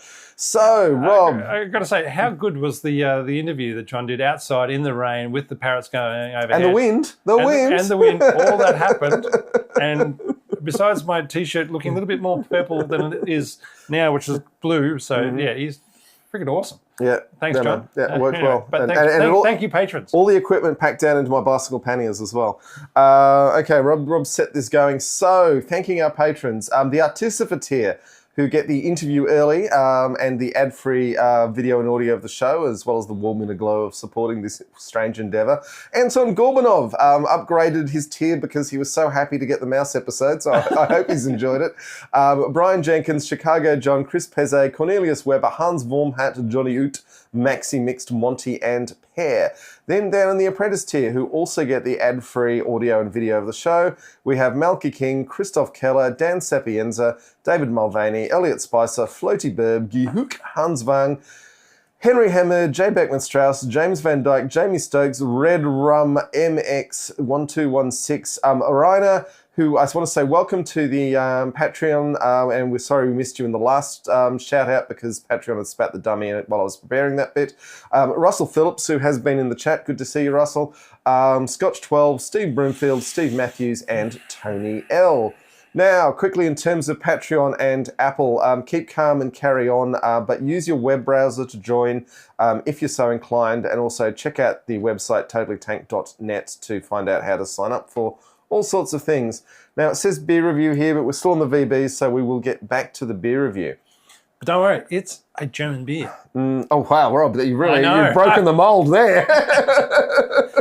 It might, look, after 73 episodes or however many beers I've brought along, I might be doubling up at some stage, so please call out if anybody finds me doubling up on beers saying, you've already done that one.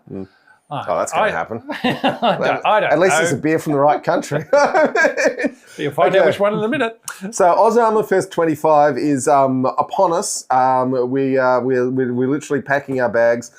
Damn it, I bought the pins and I meant to bring them down and fling them in the air, but I have pins. I have lots of pins. So if you're a listener of the show or a watcher of the show and you see it as at Oz Armour Fest, come up and say, hey, John or Rob, can I have a pin? And we will gift you a pin until we run out of them. So that's... He's not even giving me one. Yeah, I've got 2 for you. Oh, wow. I've got 2. Wow. Yeah. The other week you were saying I wasn't even going to get one. No, I thought about that and I thought how mean it was, and I thought, no, I'll get some pins for Rob. Thanks, John. So Rob gets 2 pins for his contribution to the show, and you get 1 pin. So think about how fair that is. Socialism in action. But we have noticed an uptick in T-shirt sales with folks getting ready, so that's fantastic. But we just want to remind you, it's not too late if you're coming to Oz Armour Fest to order a T-shirt. Certainly in the next week, it should arrive with you before you leave for the festival. And if you're wearing our merch to the pub, we will buy you not 1 beer, but many beers. Yep. I'm putting money on the bar. Yeah, well, we've got nearly $400 of Patron money saved up to drop on the bar as well. So, yes. Tasman's saying how good Guinness is. No, Really? That's not what we're doing here. I just wanted to quickly talk about Ukraine before we move on. We predicted last year, and when I say we predicted, we read other people's, smarter people's analysis and said this... Remember, tank enthusiasts, not actually people who have any expertise in anything. But the people who we thought sounded reliable were saying that the Russians were going to run out of tanks by mid-2025, and that appears to have happened. There is still an armoured force out there waiting for a breakthrough to exploit, but the usual Russian way of putting tanks everywhere is over. The breakthrough force reminds me of the British cavalry waiting around in World War I with their horses for an opportunity to exploit a breakthrough that just never came. But, Vladimir is off to Alaska next week to meet with Trump, so who knows what will happen. According to who? Trump. Do you want to believe that? Yeah, well, let's. Alaska obviously is a loaded place to meet the Russian president, given it used to be Russian territory, but... Trump will probably trade it away, won't he? Or give it back? Yeah. Let's give it back. That's a Midnight Oil reference there. Reference for our international viewers. Australian band committed to... Midnight Oil, beds are burning. It's about Indigenous justice. The future of armoured warfare, Rob. War on the Rocks had a great article called Steel in the Storm, Recent Wars as Guides for Armour Transformation. Now, it was written by the confusingly named General Admiral, particularly... His name's like Baron. Well, his last name is Admiral, and he's a Lieutenant General. Yeah. Excuse me. The Netflix Dirk Gently series where the second in charge of the secret spy organisation is called Lieutenant. Yeah, well, there you go. Lieutenant, sorry. Okay, the article, makes the point that the current era of modern warfare really began in the Armenian-Azeri war, which is where, we had just started doing the show, and we're like, wow, this is changing things. And is carried through Syria and particularly, events in Ukraine. It makes the point that the tank of the future will have to be able to hide and also to defend itself from modern unmanned platforms. And that armoured units at very low levels will need organic reconnaissance, command and control, electronic warfare, and air defence systems. Definitely at the company level, possibly at the platoon level. At the moment, this stuff only exists at the divisional level, and that's not good enough. It's getting further down. Yeah. But it also speaks in terms of how drones are used, and makes the point that if your side has adequate fires, which is mostly artillery, but missiles and rockets from air platforms and wherever else that's included, then it makes sense to use your drones purely to target the systems of other of the enemy, because getting the drone to lug the warhead to the target is not the most efficient way to do it. If your drone can just send some GPS coordinates of the target and that gets serviced by somewhere else. I just want to add to that, saying that the British Forces YouTube page has something very similar to that coming out, whereby it's saying, look, drones are well and good for Ukraine because that's the only option they have. Future conflicts that might happen or hopefully will not happen, whereby you've got main players who don't have to rely on drones, will be using rockets and artillery to carry out those activities. And Ukraine's only doing it because that's what they've got. If they had dominant air and artillery and rockets, then they wouldn't be using drones. But any other future forces that are undertaking conflict at that level would want to have the artillery and rockets and air power to be able to say, you know what, we don't need drones to be taking out to dominate the battle space. We use drones to identify the battle space, surveil the battle space, and then drop in great big lots of artillery to dominate it. So, and that's where they're looking at all going. So, and that it makes sense. Having said that, when we'll talk about this in some other articles, we're got to talk about the fact that drones can be very cheap and the countermeasures at the moment are very expensive. Means that in a longer war of attrition, the side with the cheaper platforms is going to win, and that's something people need to. Where do all the think drones about. come from, John? They all come from China. They all come from well, China. the components come from China, and you assemble them wherever you need them. But you need to hurry up and drink your beer so we can Jesus. have. Okay. Yeah, so we can have our Heinz Stefana. Not the oldest brewery in the world. Tradition Baysrich Dunkel from Premium Bavaria Curium. This is, I'm assuming that's Roman. I've got one surviving Weyhan Stefana wheat beer glass. They are the most beautiful beer glasses in the world, in my opinion. I had 4. Sheridan has destroyed 3 of them, but she hasn't got the last one yet. So maybe hidden it somewhere around the house. Well, it's right up the back, and it doesn't fit in the dishwasher, so it doesn't get used as much. Anyway, they make beautiful beer and beautiful beer glasses, and this is a Dunkel, so it's a darker beer. And I'm really looking forward to this, Rob. But it's a 500ml bottle. It's 5.1% alcohol. I've got to hold it out. If you can pour my glass while I talk about the next bit. And, yes, I will do that, This will be good, because then Rob won't interrupt me while I'm talking about this bit. So we have we have this new concept out there where the US has released a new tank platoon manual suggesting that you should just shoot the drones with the main gun. So this tank it's not just shoot. It's not just that, but the tank platoon manual known as ATP 3/20.15. And the argument here, and the chieftain has made a video defending the army and the status quo, but this manual is, the argument by the chieftain, is that electronic warfare and in defense is someone else's department. And that what's proposed by this manual is just, nice things to try to do if you're caught short because the other guys haven't arrived. Now, my argument is that this electronic warfare and air defense stuff needs to be coming down much, much lower.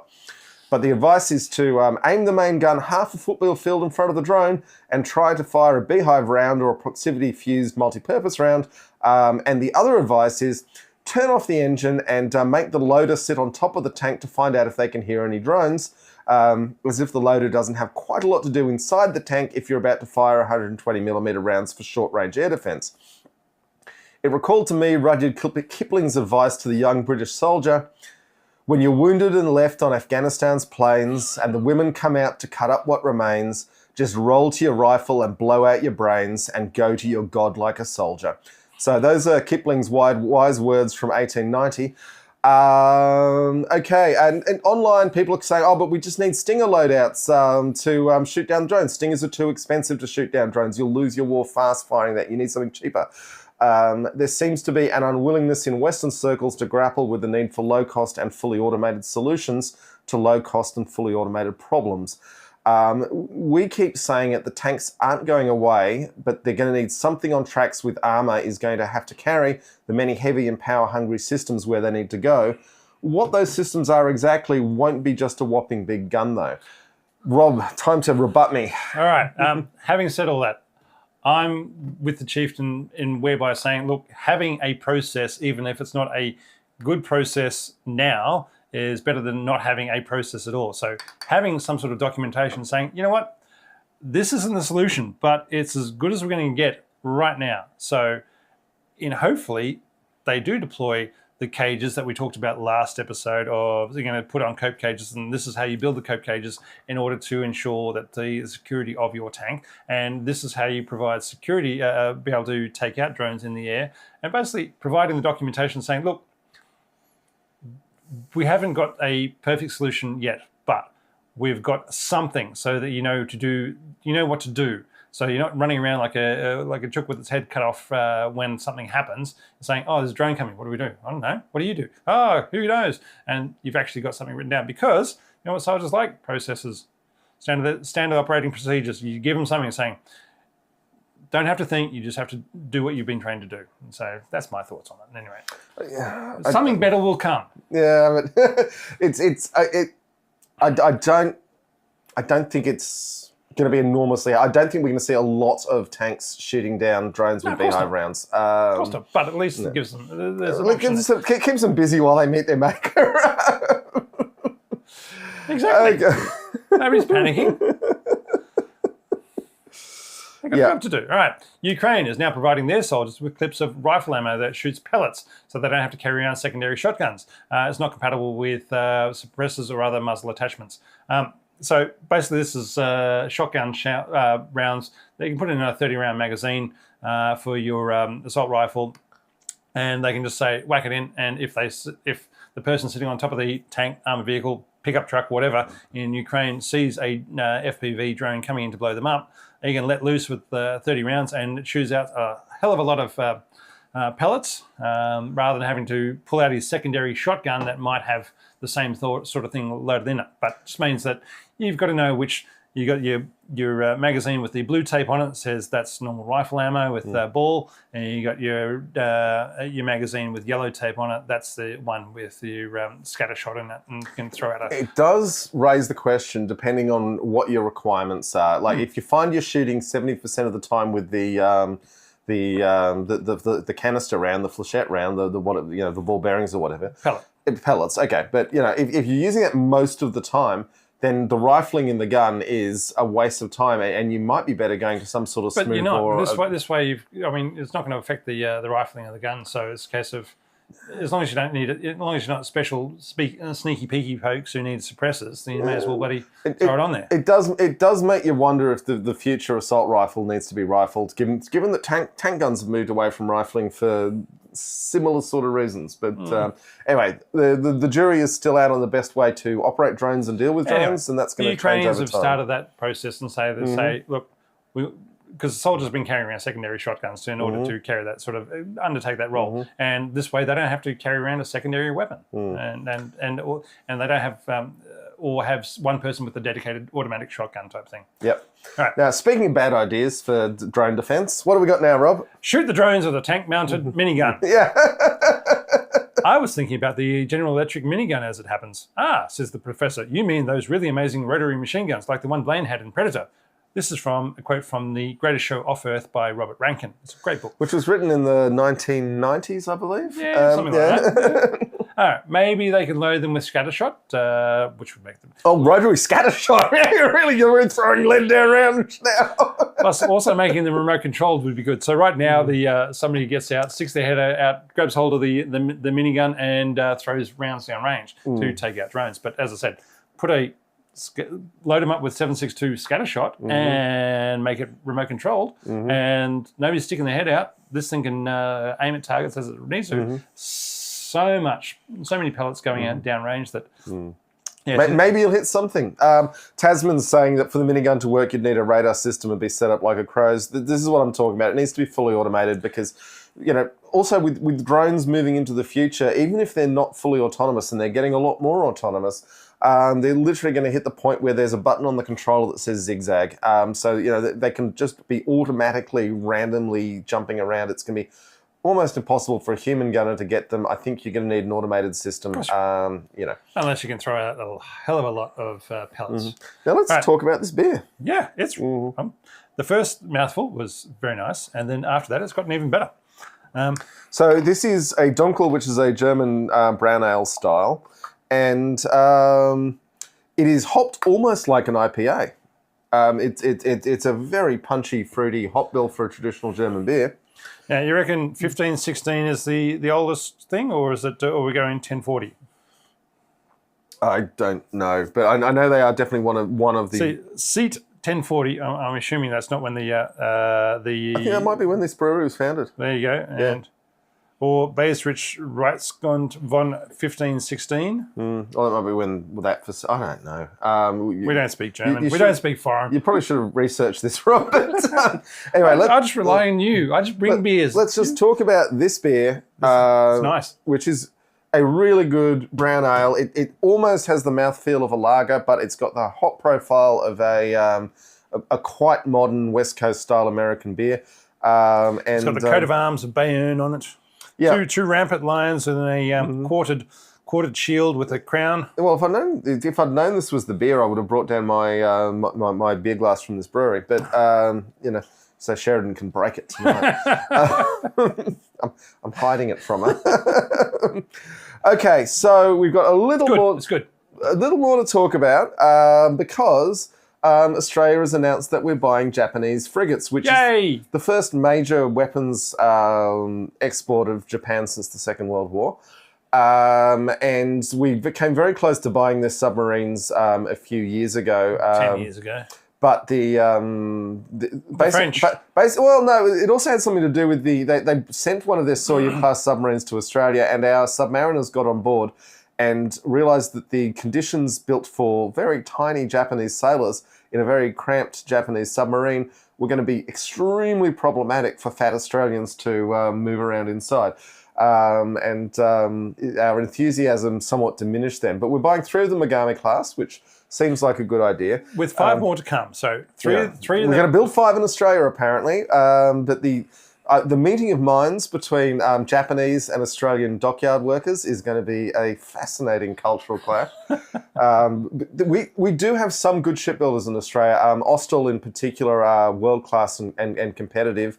But we also have some absolute donkeys, and our ability to follow plans when building ship blocks is not great. About as good as American shipyards on the Ford class. At least the Japanese use metric. That's a good start. Yeah. The only requirement we put on this class was that all the instructions and displays were in English. But, have we got the second half slideshows together? Yeah, we do. Let's go. All right. So we're buying 3 Megami class frigates for $10 billion by 2030, with another 5 to come after that. Let's face it, I'll believe it when I see them actually turn out. Like the Anzac, these will replace the Anzac frigates built in the 1990s. They're twice the weight of the Anzac frigates. But I mean, we ordered, the plan for the Anzacs was like 10 or something, and we ended up with 6 because we couldn't sell them to anybody else. Or even, even the Kiwis. We sold 3 to the Kiwis. The Anzacs actually turned out very good once we put the CFAR radars on the top, but they just didn't have the missile tubes because the future of naval warfare is entirely on how many tubes you got. Let's face it, the Chinese have a lot of tubes. Ships have a lot of tubes. All right. Yeah. So anyway, and they'll arrive even before the 6 Hunter class frigates that we're not getting until 2034, and will cost $9 billion each. And the so-called Hunter-class frigates are 10,000-ton vessels, which is cruiser territory in anyone else's... But still, $9 billion each. As somebody, as Dr. Al Palazzo said, what other warship in the world is costing $9 billion? Yeah. No, it's pathetic, and it's a boondoggle to BAE Systems as far as anyone can tell. And that's totally sanked. The new series coming sometime. When we retire, maybe. I wanted to also talk, there was an article this month about China's walking barges, mulberries for the new century. So these things are landing barges that unfold enormous bridge structures that can support tanks and heavy transport vehicles. And they've got these huge hydraulically powered legs that go down and mate with the seafloor. And they are essentially a modern adaptation of the British mulberry concept that made D-Day possible. So in terms of, is China getting ready to invade Taiwan? Yeah, looks like it. How many of us do we want to die stopping them? There's your question. That's a big question. Yeah. Yep. All right. And since the dawn of time, Sicily was the staging point for control of the Mediterranean. So now Italy is going to build a 3.7-kilometre suspension bridge. Longest in history. To join it to the mainland. But the part I really like is that it's being listed as defence spending. So my question is, what infrastructure projects can we kick off in Australia and label them as defence spending? Bridges, roads, railway, solar, wind, batteries? Manufacturing industry, mining? What about a railway from Brisbane or Townsville to Darwin? Not only security, but opens up economic options, plus all those union jobs that to build the thing. Well, I think a high-speed rail from Cairns down to Adelaide is what we need to do to meet our Trump spending targets. But the reality here is that The Italians think they've been super clever by saying, "Oh, look, this is defence spending." The Trump people are sadly not as stupid as we'd like them to be, and B, have no sense of humour and no sense of fair play. So this will just be told, no, that doesn't count. If you're not spending money with Lockheed Martin, we don't give a crap what the hell else you're doing. What we want is money coming to America to fund what we call defence, which isn't actually defence of anything. But yeah. But for an Australian point of view, if we can say, yes, we're spending money on defence, so saying we can build these things with union labour, and our Labor government, I'm sure. Nice. Oh. And our Labor government might like that there's more union labour happening on these big infrastructure projects. And what about a rail line from Perth or Darwin to Port Hedland? Port Hedland, you know, that massive isolated place where we're digging up and selling off all the rare earth minerals, uranium and iron ore. I mean, Australia provides 50% of the world's rare earth minerals, uranium and iron ore, and then we ship them off to China to be processed. Anyway, and it's a really isolated place. There's plenty of train tracks up there, but they're all servicing from the mine to the port, right? There's no way to get tanks there or anything like that, just in case anybody wants to invade. Now Tasman's made a good point that we should have addressed. With the trailers are out for the new tank movie called Tiger, which is basically Saving Private Ryan, but it's a tiger that has to go out and save Private Ryan. I've heard. I mean, it looks kind of fun in a really stupid way. Like the last thing you would send out in this mission is an isolated tiger. But I'd send out a Panzer IV or a Panzer III because one, they're quick enough to get there, and two, they won't break down along the way, and they're slightly more armoured than an armoured car. I did see that the other day. I thought, that's just silly. All right. So Port Hedland, it'd be really nice if we had a rail line up there. And I think that's all we've got. We got to the end of the show, and where are we going? Oh, we've been running a decent amount of time. So the poll is still Silly leading both the heroic effort and Silly, which. I can kind of see. I think a point with Mouse that needs to be appreciated is that it was real. One was a full one with a turret was actually built, so that puts it in a totally different class to a lot of the other never were tanks. And it performed in its trials surprisingly well. And if there had been a reason for why you wanted an 128mm cannon on a enormously heavy platform that you can't really ship around anywhere. That's called the Jagdtiger. Well, I mean, it would have been... Turret gives you something better than the Jagdtiger, but also the Jagdtiger was kind of useless as well. I still strongly believe, and I'm yet to see the contrary evidence, that the future of tanks is going to have a pretty hard weight limit of 40 tonnes, simply because that's what the road transport networks of every country in the world is built around. Your big truck is 40 tonnes. That's what gets over all the bridges and can get to pretty much anywhere. So I just think that the Russians have actually been on that point quite right all along with limiting their tanks to 40 tonnes. But still putting great big guns on them. They've always fitted really big guns on them. They're really good at that. Yeah, so you just... And having lots of armour, sloped armour at the front. Yeah. And just made sure that their tankers were very short. But I think CV90 is probably looking a lot like what the future of tanks is going to look like. Ajax is looking like a failed implementation of what they should have been doing. An episode from Maximus this week. He reckons it's all fine now. Well, no, he didn't say it's all fine. He said it's overcome a lot of issues, and hopefully in the future it will be better. Yeah, but we'll believe it when we see it. The point is that you look at the turret on a Bradley, which is bristling with sensors and different types of weapons for dealing with things. I think that's where it's going, particularly because you're going to need a 360 and three-dimensional short-range anti-air capability, or you're just going to be destroyed. So. And like Fred Smith, we're not even going to touch Gaza this today because it's all too much of a bloody mess. It's very depressing. But yeah. But on that happy note, we'll say thank you all so much for joining us. Thank you to Fred Smith for joining us for the interview. And we'll be back we'll be around for Oz Armour Fest at the end of this month. And then we'll be back next month with an episode. So who knows what's going to happen up at Cairns. We'll be recording, doing stuff, and having a lot of fun riding in tanks. Yes. If we get to drive tanks, that would be I don't think they're going to let us I don't drive think tanks. anybody's going to allow to. But on the Friday, the first day of Oz Armour Fest, I am booked in at significant expense to ride an M3 medium, and I'm really looking forward to that. Yeah, no, we're going to ride tanks and have fun. yeah. So, and drink beer and talk and chat and run around and do stuff. Oh, there's so much garbage going to be talked in those pubs. Yeah. So come and join us. Look out for us. You know what we look like nowadays, and if not, just look for the guys in the silly t-shirts. All right, thank you very much. And see you. Oh, and just keep talking for a second because I haven't. we got to talk about the penis owl that is in the imagery of the. No, I did have it set up. What are you going to say about the penis owl, Rob?